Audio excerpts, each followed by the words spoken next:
Beliau periode kedua menjadi anggota DPRD provinsi, kemudian berhenti karena mencalonkan diri jadi Bupati Ponorogo. Gitu. Nah, tapi kalah. Kalah. Kalah, terus ngilang. Ngilang kemana Pak waktu itu?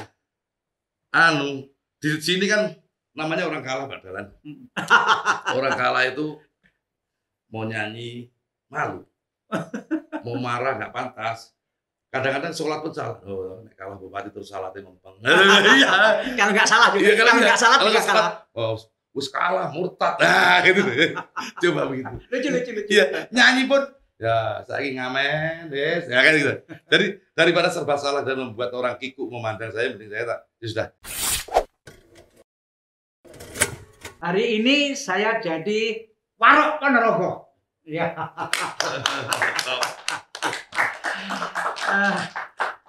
Karena saya di Ponorogo dan saya punya banyak cerita hubungan saya dengan Ponorogo, dan hari ini saya ketemu Pak Bupati yang sangat merakyat.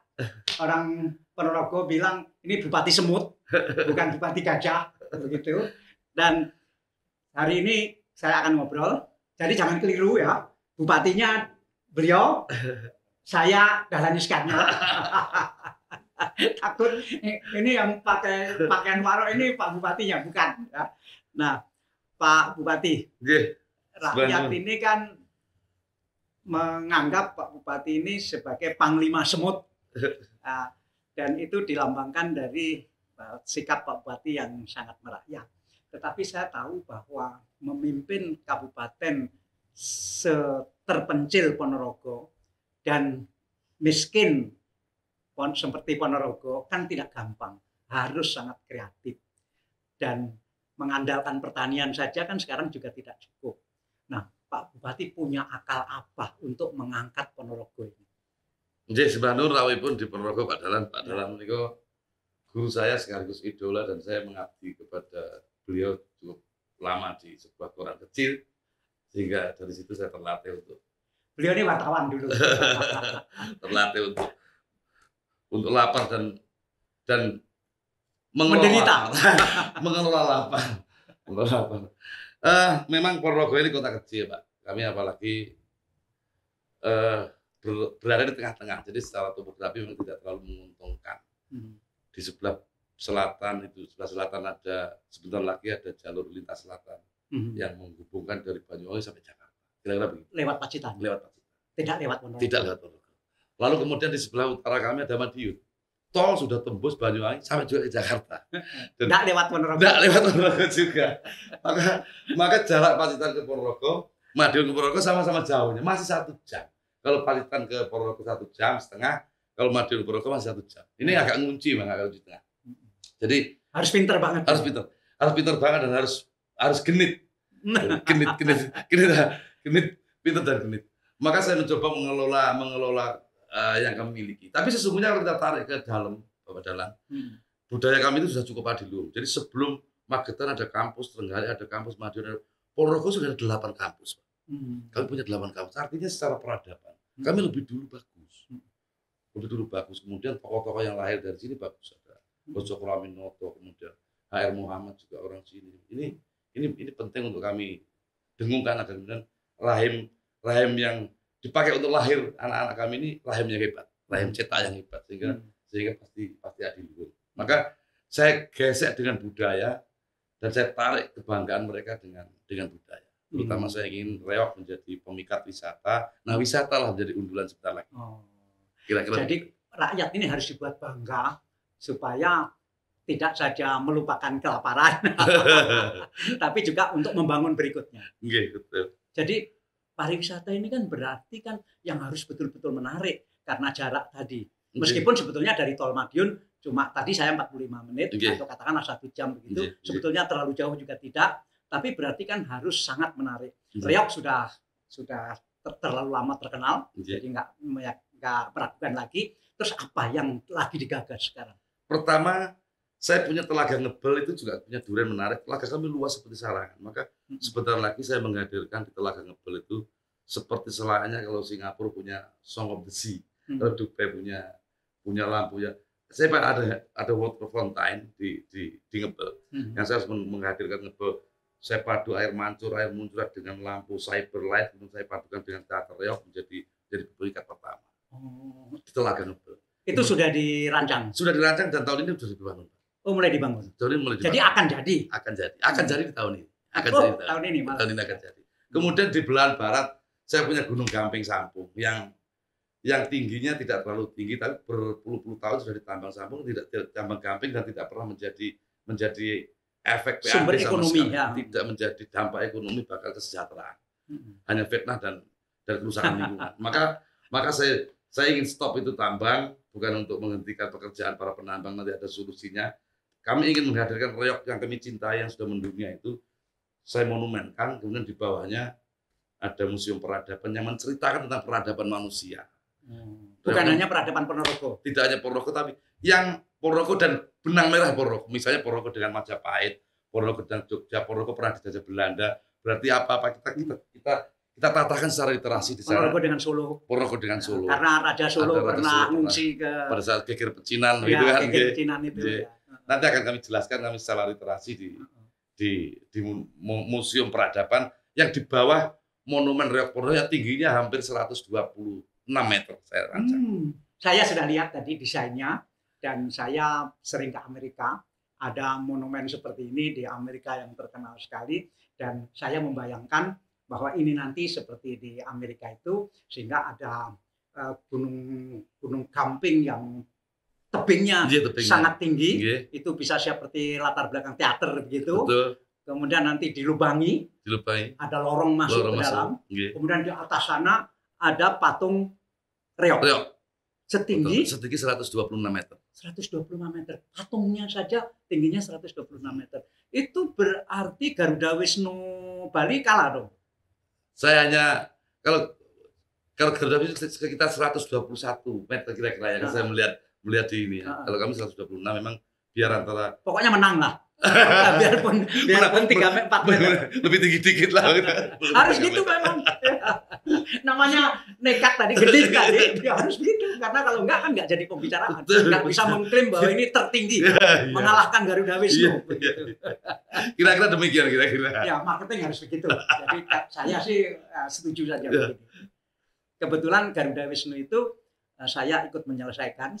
Dulu mangkrak sangat lama. Nah, kemudian saya menyelesaikan dan memang itu mengesankan sekali. Sehingga nanti saya bayangkan yang Sampung ini, di Sampung ya Pak? Di Sampung ini nanti akan lebih besar dari Garuda Wisnu karena lahannya lebih besar dan tebingnya juga lebih tinggi. Ya, itu Sampung itu kan Ponorogo ke barat. Jadi ke utara. Lalu ke utara.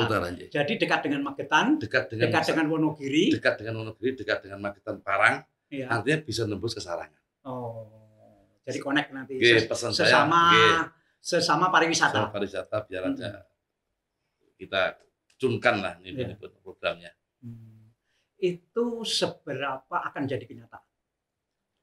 Hari ini sudah proses detail engineering design. Kami sudah mintakan izin kepada pemilik lahan karena pemilik lahan negara dan dulu sudah kita kelola, hanya merubah yang dulunya tambang peruntukannya menjadi pariwisata. Jadi tinggal berubah satu perizinan dan insya Allah selesai detail engineering design sedang kami selesaikan dan tahun ini pasti sudah dibangun. Kami bikin anggaran multi-year selama 3 tahun. Tahun ketiga sudah pasti selesai. Wow. Tahun ketiga sudah pasti selesai. Itu patungnya nanti terbuat dari apa? Terbuat dari tembaga yang berkilau, memang agak siluet karena selebar itu kan reok ini pipih ya, harus siluet ada lubang-lubang sehingga menampung anginnya tidak terlalu kencang. Supaya angin tidak merobohkan. Tidak merobohkan dan mereka bisa ada alat untuk merobos, maka merak-meraknya terdiri dari lubang-lubang nanti menyesuaikan dengan lubang angin. Mudah-mudahan bisa menjadi kenyataan dan pada tahun ini. Saya tidak heran ketika beliau punya ide itu karena saya tahu beliau ini seniman, seniman budayawan, sehingga rasanya kan bisa reokan kan. Zakat Pak. Sakit. Gendang ya sakit. Bisa ngendang. Dan yang musik modern juga bisa gitar dan nyanyi. Dan beliau ini punya koleksi benda-benda budaya yang termasuk yang zaman dulu pun. Jadi kalau misalnya Anda semua generasi milenial tidak tahu apa itu kaset. Nggih, Bapak punya koleksi kaset. punya kelas kaset. Bahkan filmnya punya. Hah? Film mulai dari film Barry Prima, Eden Bangun, mulai dari Gairah Mer, Bibir Merahnya Meren Belina sampai ke yang judulnya vulgar dulu saya ada filmnya utuh. Nanti akan kita pamerkan di sini. Oh, termasuk akan jadi Akan menjadi museum koleksi itu nanti. Museum Peradaban. Kalau kaset berapa banyak punya kaset? Tidak banyak, cuman puluhan ribu lah. Puluhan ribu. Bukan punya saya saja, punya teman-teman yang kebetulan percaya dan saya diberi mandat untuk dijadikan alat pembelajaran dan edukasi masyarakat. Kalau lagu pop atau dangdut atau apa yang disukai? Saya lebih suka pop, tapi dangdut pun juga bisa, tergantung. Kalau di mantenan Jawa, saya pasti akan bawa dulu sebelum nyanyi, misalnya Yaning Tawa Melintang dimulai dari Bowo, Idam Sari dimulai dari Bowo, Caping Gunung dimulai dari Bowo dulu, baru Caping Gunung. Bowo itu ngatur pendahuluan untuk menghantarkan, padahal itu mau cepat yang untuk menghantarkan sebuah lagu yang podo dan guru lagunya jatuh pada nada yang sama. Ya. Jadi memang seniman jadi bupati, dan saya kira ide pariwisata tepat untuk mengangkat kabupaten yang agak terpencil ini. Begitu. Nah, di sini kan ada juga gitaris yang sekarang di YouTube sangat terkenal, Ali Batak. Iya, Ali Batak. Ya, itu orang Ponorogo. Ali Batak orang Ponorogo, kebetulan di Kertosari ini, di Kelurahan Kertosari, Kecamatan Babatan. Ya, jadi memang kekayaan kebudayaannya luar biasa, peradabannya juga tua, sehingga cukup untuk modal membuat istilahnya nanti apa? Museum reok atau museum monumennya monumen reok, tapi tetap saya kasih nama Museum Peradaban. Peradaban, jadi lebih luas lagi, lebih luas dari reok. Nah, Pak Bupati ini kan digelari rakyat Kang Giri, jadi panggilannya Kang Giri dari kata Sugiri. Nama beliau adalah Sugiri. Kang Giri, Kang adalah seperti orang Sunda, jadi di sini juga Kang Kakak. Nah, itu Bapak katanya menurut obrolan orang-orang di bawah, karena saya punya banyak keluarga di desa-desa di sini, itu acara RT pun Bapak bisa menghadiri. Kalau ada waktu memang saya sempatkan hadir, Bapak. Tadi juga 6 desa saya mengumpulkan teman-teman RT, sekretaris bendahara. Kebetulan saya punya program, ada anggaran kabupaten itu 10 juta per RT per tahun. Ini tiap RT kami itu siapkan. Pusat atau daerah? Dari daerah, dari APBD. Tapi walaupun 10 juta kalau dikumpulkan satu RT, seluruh kabupaten per RT sudah di Kabupaten Ponorogo menjadi besar, menjadi 70 triliun. Tapi iya, karena 70 RT kan, 7.000 RT dikalikan 10 juta per RT menjadi 70 miliar akhirnya. 10 juta itu fungsinya banyak. Saya pengen menggedor kesadaran. Pertama yang 1 juta untuk memilah sampah. Jadi tingkat RT harus jangan sampai membuang sampah sembarangan. Yang 1 juta itu mendasar sekali. Mendasar ya. Yang 1 juta lagi untuk membuat sumur resapan. Jadi ketika hujan air dibuang itu sia-sia, maka saya ingin setiap rumah ada 10 atau 20 sumur resapan agar mengembalikan air hujan ke bumi, jadi biopori jadi sumber. Kemudian ada asuransi BPJS RT sama sekretaris sama bendahara. Kemudian harus ada wifi sampai tingkat RT. Wifi harus ada tingkat RT. Jadi Ponorogo nanti pada akhir tahun ini sudah tidak ada lagi yang blank spot area internet, semua harus ada internet. Wah, keren Pak. Harus ada internet. Apakah itu yang dimaksud juga pesan Pak Presiden Jokowi di Hari Pers Nasional tentang percepatan digitalisasi masyarakat itu? Insya Allah saya menerjemahkan sampai tingkat RT, karena dari RT lah ada gerbang kesadaran. Karena yang paling musyawarah hari ini RT. Desa jarang musyawarah. Kalau desa musyawarahnya kan musdes, tapi RT masih bikin damel gorong-gorong musyawarah, damel gardu musyawarah, sering grup-grup harus diwadahi. Dan ini koloni paling kecil yang harus kita gedor kesadarannya, maka lewat pintu itu akan ada kesadaran serentak. Jadi akan ada free wifi di setiap RT. Wow. Ini akan sangat mencerdaskan generasi berikutnya. Mudah-mudahan kalau sekolah daring kami siap. Kemarin kan sampai di kelurahan Pak Bupati, sekolah daring perusahaan entek. Pak Bupati ngomong e-commerce perdagangan, mriki mboten enten internet. Nah, karena ya sudah per RT harus ada. Itu yang ngomong siapa? Rakyat. Jadi rakyat bilang Pak Bupati nggak usah ngomong lah. Yang itu kalau nggak ada internetnya. Gitu loh. Ceramah dong. Kapur barus di kamar mandi apa gedablus ora mari-mari. Cuma RT. ini konkret gitu ya, seperti kerja konkret, kerja nyata. Dan itu nanti wifi-nya ditaruh di yang disepakati oleh musyawarah. Oh, terserah mereka. Yang 1 juta lagi untuk 1 juta bahkan lebih untuk mereka bermusyawarah menentukan DTKS, data terpadu tentang kesejahteraan sosial. Ini kan selalu pemerintah ini punya data, tapi berbasis misalnya datanya data. Kalau kita ngambil data kependudukan, sama data dinas sosial, sama data dari mana, pasti berbeda-beda. Ketika pemilu, beda lagi. Maka saya tidak ingin itu terjadi. Data update kami berbasis musyawarah RT. Siapa yang miskin, siapa yang kaya, siapa yang janda, yang menentukan itu adalah musyawarah. Sehingga tidak boleh lagi para politisi memainkan, nah orang dulur itu oleh bagian ini, dulur lurah, dulur bupati, dulur oleh BPNT. Kali ini berbasis musyawarah, sih yang menentukan adalah musyawarah. Tapi kan ada juga kecenderungan di desa untuk gotong royong dalam pengertian kurang baik, bahwa ya lebih baik dibagi rata aja lah daripada satu dapat satu enggak, nanti malah bikin masalah. Bagaimana menghadapi budaya seperti itu? Saya pikir kalau kemudian musyawarahnya satu RT penuh, Bapak, saya pikir tidak terjadi. Biasanya terjadi itu yang homogen, misalnya perangkat rundingan antar perangkat. Nah, ini rundingan. Tapi kemudian kalau segala lapis, yang miskin, yang kaya, yang tokoh, yang apa menjadi satu kemudian berkumpul, saya pikir tidak akan terjadi. Tidak akan terjadi pembelokan kesepakatan. Jadi nanti kayak Menteri Sosial sekarang akan seneng dong, karena data dari bawah sudah matang. Maksud saya begitu, biar kemudian program ini marah-marah terus begitu karena data yang berbeda-beda. Gitu. Nah, nanti betapa berubahnya RT nanti Pak ya kalau ada free wifi situ. Per hari ini anak-anak muda juga. Itu kapasitas berapa? Dengan 2 juta per bulan itu dan 2 juta per tahun itu saya pikir cukup besar. Cukup ageng, Pak. Ya. Cukup ageng. Nanti biar di kepala desa sehingga ngumpulnya biar terkoordinir dari satu sehingga lumayan gede. Nah, Pak Bupati ini, Kang Giri ini dulu anggota DPR Provinsi Jawa Timur.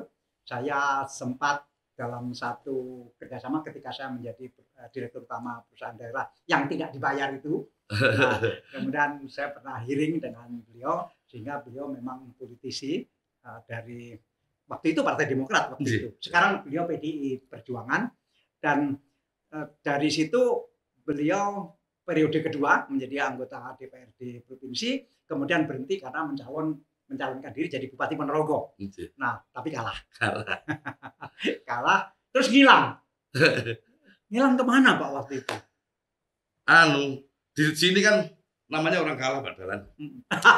Orang kalah itu mau nyanyi malu, mau marah nggak pantas. Kadang-kadang sholat pun salah. Oh, kalah bupati terus salah mempeng. Kalau nggak salah juga. Kalau nggak salah juga kalah. Oh, us kalah murtad. Nah, gitu.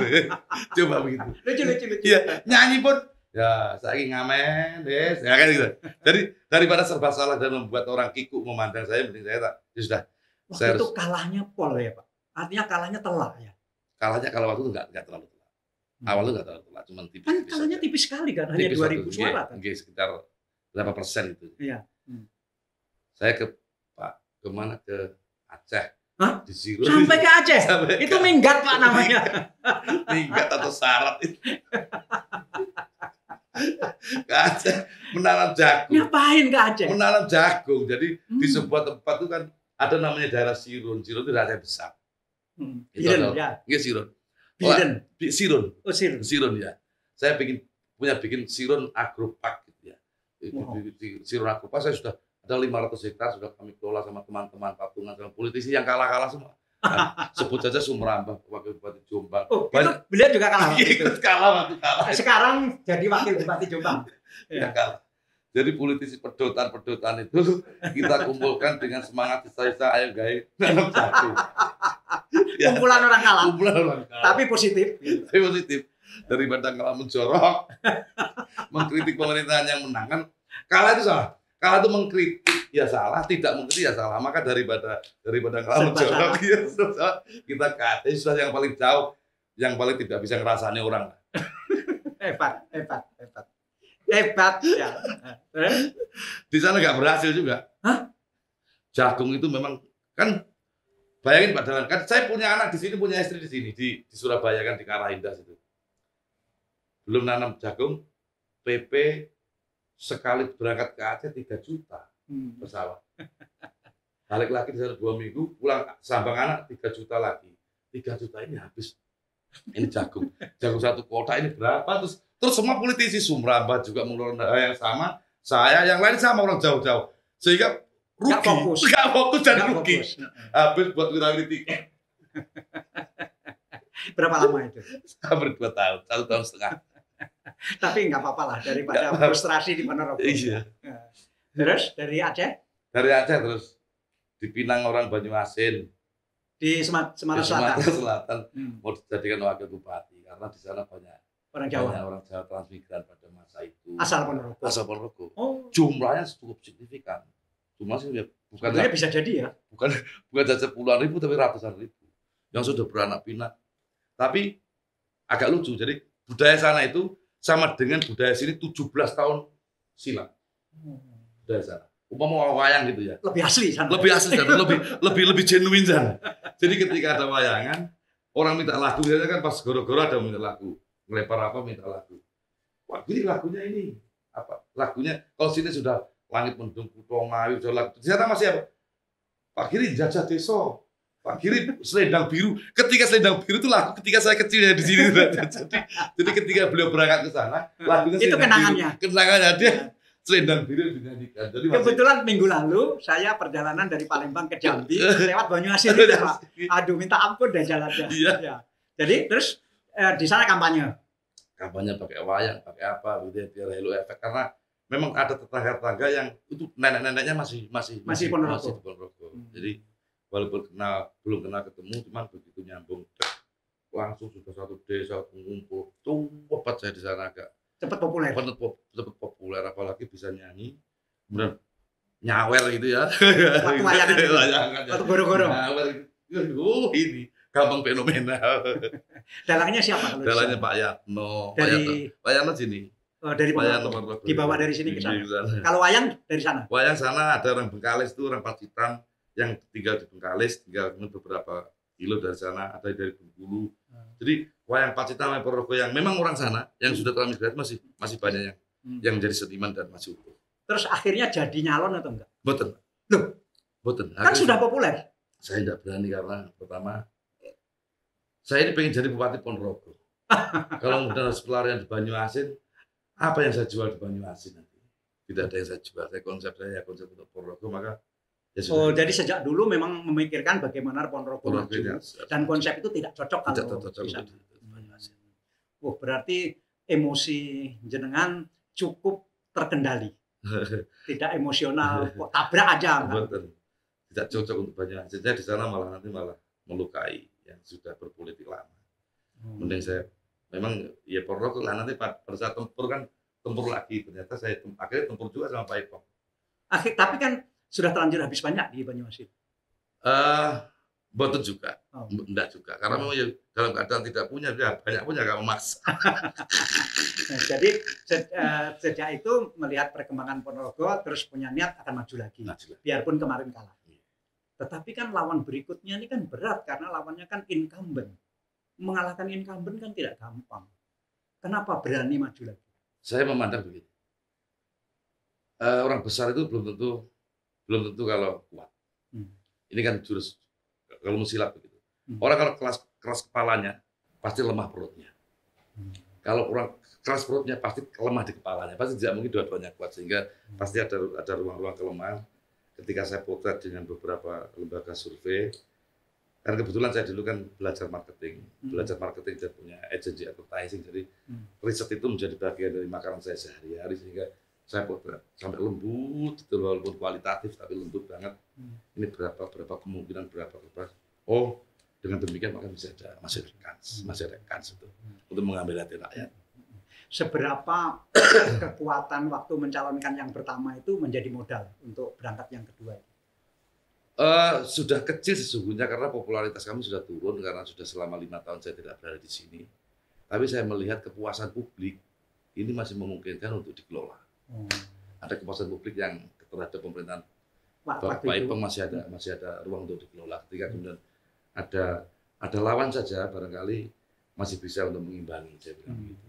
Apalagi mampu memobilisasi masyarakat kecil karena kadang-kadang orang tinggi di sebuah ketinggian itu lupa dengan rakyat kecil. Nah, kadang-kadang begitu. Kadang-kadang begitu. Kita sibuk dengan, padahal tidak sombong. Misalnya, saya meyakini orang-orang itu tidak sombong. Kan memang di sebuah pemerintahan pasti sibuk tanda tangan, sibuk wirawiri kemana, undangan, dan kemudian lupa rakyat kecil. Nah, rakyat kecil akan memandang, wis saya ini sombong, wis ora tau rene, wis repot karepmu dhewe, wis kementing awakmu dhewe. Padahal kita sibuk betul.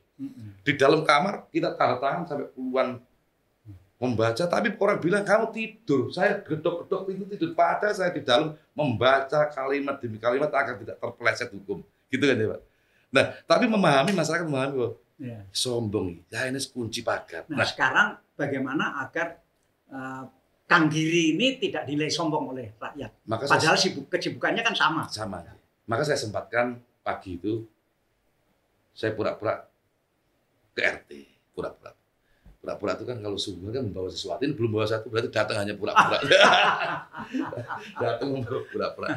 Istri saya Basos PKK saya ikut, saya kumpulkan nanti sambil sosialisasi tentang kesadaran.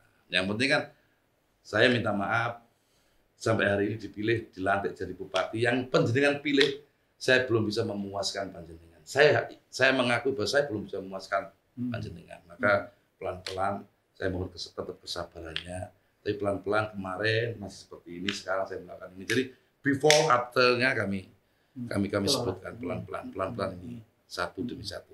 Saya jelaskan biar mereka paham, biar tidak terjebak oleh pelintiran-pelintiran masyarakat yang kadang-kadang kan memang mencari panggung di ruang-ruang yang itu. Tapi Ponorogo ini kan juga terkenal sebagai sumber TKI atau TKW betul. Ke Malaysia, ke Hong Kong, ke Korea. Betul. Itu betul ya Pak? Betul, sangat banyak kami. Bahkan sekarang ini kami bersaing dengan Tulungagung dan Malang. Itu baik atau kurang baik?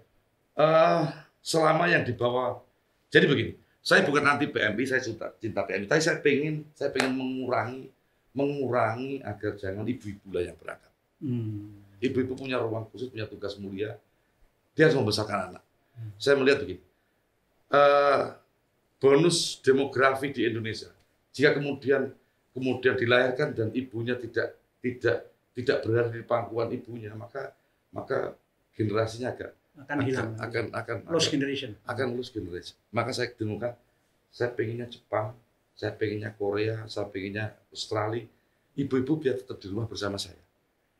Bagaimana menjaga marwah anak-anak, menjaga generasi ini runut, sehingga saya katakan, maka di SD saya pengen ada operasi plastik mindset terhadap ngaji untuk pendidikan karakter, maka lulus SD. Apa? Saya mengistilahkan operasi plastik mindset, Pak, agar percepatan berpikir.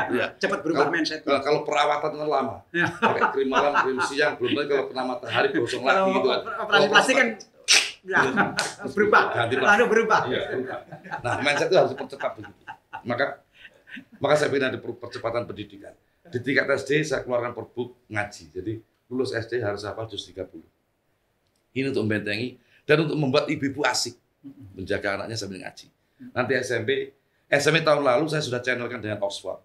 Jadi SMP itu saya punya 120 binaan anak SMP kelas 1 yang kemudian langsung diajar secara daring oleh UK, oleh Oxford University. Inggris. Wow, itu sudah berjalan? Sudah berjalan 1 tahun ini. Dan lulusannya luar biasa, Pak. Bahasa Inggrisnya menjadi castiscus, kemudian matematika, kimia, biologi, fisika, komputer, dan biologi, kimia, matematika, fisika, komputer, matematika. Komplit sudah, 6 mata pelajaran. Ini kalau kemudian yang tahun depan 120, kami seleksi tiap sekolah, sehingga pada saat seleksi ini kan akan muncul pertempuran kualitas, hanya untuk berebut yang kuota 120. Nah, sebagai suka menyanyi, jadi menyanyi pop. Iya. Tapi Jawa juga. Hah? Jawa juga ngelontok. Oh Jawa. Jawa juga ngelontok. Berarti juga campur sari. Campur sari atau gending Jawa pun saya. Oh gending Jawa. Iya. Saya punya gamelan Pak di rumah. Nah, tetapi kan Bapak tetap tidak akan melupakan pertanian kan? Betul Pak. Terus gimana? Pertanian diapakan? Pertanian tetap berjalan. Hari ini pertanian kami bagus. Kami punya benih unggulan. Kami siapkan sumur dalam. Jadi begini, 25.000 hektar sawah kami itu yang teraliri secara irigasi teknis belum sampai sekian. Maka yang lain tergantung pada hujan. Maka saya punya program setiap 20 hektar sawah ada sumur dalam. Setiap 20 hektar sawah ada sumur dalam. Tahun lalu kami sudah bor 25 sumur. Hari ini saya bor 100 sumur. 100 sumur itu dalam. Bisa dapat air, Pak? Bisa dapat air, Pak. Berapa meter? 130 meter lebih dapat air. Nah, kenapa saya ada sumur resapan? Saya berhutang budi kepada sumur dalam, maka saya harus mengembalikan itu biar seimbang. Biar seimbang. Jadi di tempat lain harus ada resapan-resapan, di sana mengambil air dari tanah. Itu maksud dalam. Sehingga yang dulu hanya mengandalkan 3 panen 2 kali, sekali dalam setahun karena tak ada hujan, maka hari ini yang sudah ada sumur dalam bisa 3 kali dalam 1 tahun. Dalam 1 tahun. Itu padi. Itu biaya siapa Pak bikin sumurnya? Biaya APBD Pak, kami anggarkan. Sehingga APBD kami memang tidak segede dulu karena ini musim Covid agak sedikit kecil, tapi kami mencoba, kami preteli kecil tapi cantik. Tidak banyak yang muspro, sehingga tepat sasaran. Bayangkan dengan APBD yang sederhana, kami bisa membuat bangunan reok, kami sudah bicara tanah mebel, saya punya sumur dalam. Artinya kami sudah mulai operasi plastik total, sudah mulai bagus-bagus ini, mulai kami lakukan dengan cara itu. Ada percepatan, bahkan yang Jalan Hocokro Aminoto ini tidak ada APBD yang di sana. Saya dilantik belum ada duit. Bagaimana ya saya bisa bikin halo efek di Ponorogo? Wah, saya mengundang para yang punya perusahaan atau CSR atau apa saja namanya yang punya toko di Tanjak Rembukan. Ini tidak tak gambarkan, tak bikin DED, tak bagi per section begitu. Ini tugasmu 100 juta, tapi bangunan langsung. Ini tugasmu 200 juta. Akhirnya jadi jalan hampir 10 miliar itu tidak menggunakan APBD dan agak bagus, makin baru bisa ditersani. Terus ini di depan kantor di depan kabupaten ini ada roda sepeda zaman kuno, itu dari mana? Ini dari teman yang mau menjemi untuk mengisi museum. Jadi sebentar lagi saya ada museum peradaban itu Pak Dalan. Sehingga di dalamnya ada museum bagaimana transportasi. Jadi transportasi itu kan Ponorogo juga pernah ada, karena dijajah Belanda. Ini bahkan di bangunan Belanda pasti pernah mengenal ada sepeda seperti itu, sehingga ini kan menjadikan salah satu wahana untuk transportasi, mulai dari dokar, cikar, kemudian ya kutuk, kemudian sepeda, apa saja nanti akan ada di sana. Kalau singa-singa itu lama ya? Singa-singa lama, zamannya Pak Markum. Zamannya beliau Pak Markum. Zamannya Pak Markum. Tapi dipelihara bagus. Kami pelihara dengan bagus, biar tetap menguri-uri dan mikul dur mendem juru pada sang senior lah. Termasuk karya Pak Ipong tidak ada yang kami tinggalkan, semua kami uri biar kemudian dari generasi tidak boleh menampar masa lalu. Ini filsafat Jawa yang baik. Pak, Ponorogo ini kan juga dikenal dengan Gontor, Pondok Pesantren Modern Gontor. Bapak tentu pernah ke sana. Saya di Gontor itu disebut oleh Kiai Hasan sama Kiai Akrim namanya santri partikelir. Santri partikelir, santri yang tidak pernah mondok, santri swasta. Jadi hari ini sangat baik sekali. Saya disupport banyak oleh Gontor. Juga ada Tegalrejo di sini. Tegalsari ya? Nah, ada Tegalsari. Tegalsari itu justru yang Gontor dari Tegalsari, Pak. Iya. Dan Tegalsari. Terkenal sekali itu secara dengan bagaimana perang pecinan di Solo segala macam. Nah, Pak, tenaga-tenaga yang sekarang bekerja di Hong Kong, di Taiwan, di Korea, sedikit di Malaysia sekarang, itu menurut analisa Bapak setelah sekian tahun kemudian apa yang positif bagi mereka? Tentu pengalaman dan gaya hidup, 2 hal. Kalau kemudian yang terakhir misalnya dia sempat menyimpan modal dan modal itu menjadi berguna untuk masa depannya, itu bagus. Tapi setidaknya pulang harus membawa pengalaman. Nah, pengalaman ini penting, sehingga tapi kadang-kadang kami juga ingin menyiapkan, mereka sudah hafal dialektika Korea, hafal Hongkong, budaya Hongkong, bagaimana saya bisa mewadahi itu gitu.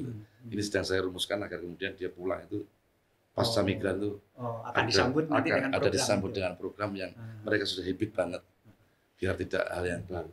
Pak Bupati, dulu setiap setahun dulu itu ada festival reog yang sangat besar. Kemudian kan ada pandemi. Terus nanti nasibnya yang akan datang gimana? Ini saya mencoba untuk memaksakan, artinya pandemi ini mau dikelola kayak apapun, ya pandemi lah. Sehingga tidak ada cara lain kecuali kita paksa dengan prokes. Saya udah agak nabrak beberapa kali yang penting prokes pengajian, teman juga saya adakan dengan minta izin Pak Kapolres. Pak Kapolres kita ngaji sudah, upaya dunia sudah habis, segala ilmu kita curahkan, tenaga kita tumpahkan, tapi pandemi masih ada. Maka kita harus tabrak, tapi kita harus prokes. Kalau nggak begitu, dampak setelah itu lebih bahaya ketika ekonomi letup. Ini yang saya tidak bisa membangkitkan, maka Gerbek Suro akan kami jalankan.